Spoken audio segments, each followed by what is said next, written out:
Alright guys, this isn't going to be your typical video that I do. This is something that's totally random because something that came up and I just wanted to see what other people thought about this. And it kind of caught me off guard, and it's funny because I'm a lighthearted person and I don't get offended by anybody. If anybody knows me, you can't offend me. I'm an equal opportunity offender as well, so take that as you will. But if you guys noticed, the last video I posted for the Intercooler, I tried something different. I used AI to generate the thumbnail for the picture and sent it to a few friends. It was well taken. I thought it was good. No big deal. But I typically post my videos on Reddit just to get some kind of feedback, or just get a little bit more exposure out there. And one individual, for whatever reason, just seeing an AI image ruined that guy's day. I know a few people like this, unfortunately. And what is it about certain individuals that AI just totally triggers them, in a sense?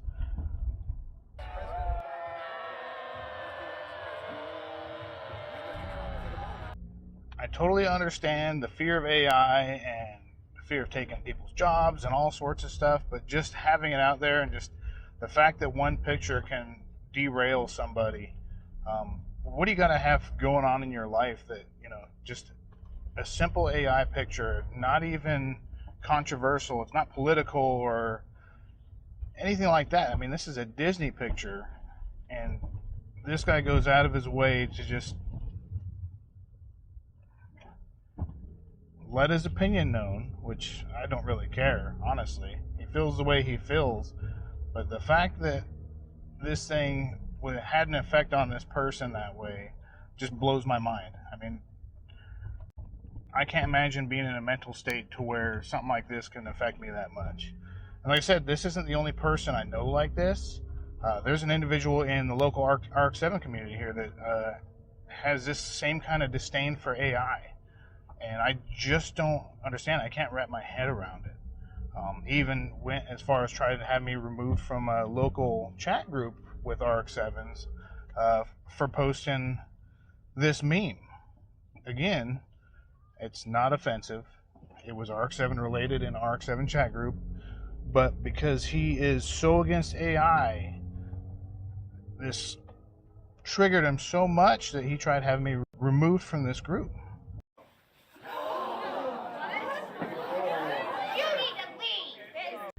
Again, this wasn't controversial, it wasn't offensive, and for whatever reason it triggered him enough to want to have me removed from this group because he hates AI that much. So I don't understand it. Now, me being in the tech field, I have to utilize AI, I have to be up to date with AI, because it is the future, right? Anybody who's going to try to be anti-AI as far as these individuals is probably going to have to go live off the grid and have their head in the sand, because every aspect of our life is going to be utilizing it to a certain extent. Now, I'm a big fan of, AI is not a crutch. It's not even that good yet. And I work in a field to where I have to combat AI, and you need actual thinkers of people, and I can't rely on AI to do my job. It's not going to replace me anytime soon, not even close, but I'm having to deal with it every day. The threats of it and the problems it causes and people misusing it. So like I said, it's going to be everywhere. And these people that let it get to their core that much, I think they got deeper issues that they're going to have to deal with. Well, then get your shit together. Get it all together and put it in a backpack. All your shit, so it's together. And if you gotta take it somewhere, take it to the shit store and sell it, or put it in a shit museum. I don't care what you do. You just gotta get it together. Get your shit together. I don't know. Let me know what you guys think. I thought it was funny. Like I said, I'm not butthurt about it or anything. And the most interesting thing about this is this can't be that widespread. The Reddit guy, I'm going as far as to thinking this guy might have multiple Reddit accounts because he downvoted my post like crazy, And supposedly he's not the only one. It's been downvoted, and that's the only post I've ever had that's been downvoted. But then when you go to my YouTube channel, this is the most popular video I've ever posted. So is it that the Reddit people are anti-AI and the YouTube people are pro-AI? I don't think so. I think that there's probably some people out there that get triggered just like this guy, or he could have had multiple accounts. I don't know. I know a lot of Reddit users do that. But just the fact that, you know, I have this many views on this video, which I didn't even think was like going to be that popular. My AI thumbnail probably isn't rubbing too many people the wrong way. And if it is, you know, maybe my views would have been 20 times what they are and I screwed myself. But I don't know. I don't really care either way. I'm not making money on the channel. That's not the purpose of the channel. My main purpose of the channel was just to help educate the ARC 7 community and feature JDM owners, just Japanese cars in general, because of my history of working on them. I have a lot of knowledge from modifying them in the past.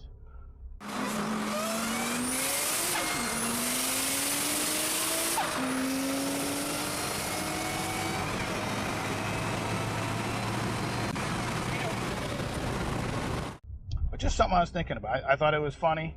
I'll probably play with it in the future. Rotate regular thumbnails with AI thumbnails. It's not going to be any skin off my back.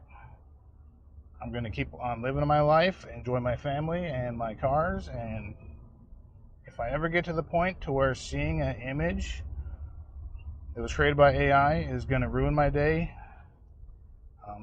you might want to put me in some kind of home or something.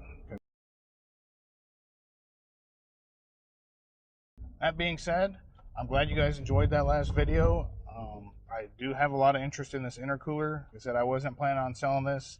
If I can possibly bring this to the market and offer it, I'm hoping to, you know, I'm not looking at making a ton of money on it, just enough to replace my time and give back to the community. But I still have to make sure this is going to be a viable solution for us, right? Testing, like I showed you in the other video. The next video, I'm going to go over the results, what I can learn from it. I'm going to be pulling the intercooler out and having it ceramic coated, heat dispersant coating on it to help combat the radiant heat. And then the following video on that is going to be the dyno video, because I've already got with Mike from FD Auto again. That's where I'm going to be doing all my dyno sessions. That way all the numbers are going to be consistent on the same dyno, and we're not going to be like, you know, 20 horsepower more here or less here, whatever that may be. We're going to be as consistent as possible. But on that dyno day, I'm going to have this back to stock with just the intake, dyno it, see what it does, do a couple pulls, and then on the dyno we're going to install this new intercooler and dyno again, same day, same conditions. That way we can see some real world, I wouldn't call it gains. I look at intercoolers as reliability mod. You're not creating horsepower, they're recovering horsepower. So we'll see how much horsepower we can recover with the new intercooler versus the factory one, if any. I'm hoping we'll get some, but again, this is totally transparent. I'm not trying to sell a product like a shop. My income's not depending on this. This is 100% pure data and science for our community. Like I said in the last video, this thing could be total crap, but as it's performing just with the numbers I see, I don't believe so, but we'll see what it does on the dyno. After I do that, I do have the R Magic igniter I'm going to install on the dyno, and again, we're going to see if there's any real world gains for doing a direct bolt-in igniter, and I'll have that data for you guys to see. So if you like the channel, let me know. If you want to talk about the AI, put it in the chat below, and I hope AI doesn't ruin your day, because you're probably one miserable individual. I guess I'll see you guys next time.